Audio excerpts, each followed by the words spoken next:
Write the first four terms of the sequences defined by the formulas in 1 through 6.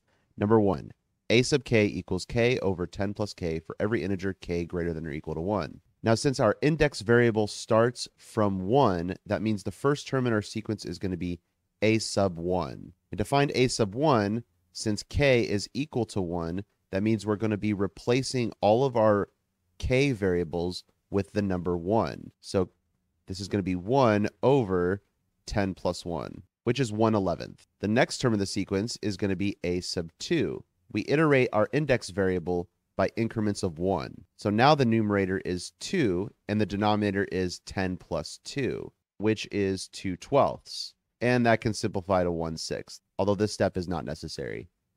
A sub 3 is the third term in the sequence. This is going to be when the numerator is 3 and the denominator is 10 plus 3, which is 3 over 13. Now you might notice the pattern here.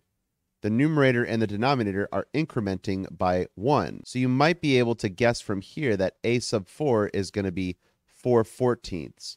But just to make sure that that's true, we're going to plug 4 into the formula to get 4/14ths. This is why I mentioned earlier, it's not really useful to simplify this to 2/7, because then it becomes more difficult to see what the pattern is with the sequence, and it makes the predictive nature of the sequence more difficult. And so those are the first four terms. Thanks, everyone, and I'll see you in the next video.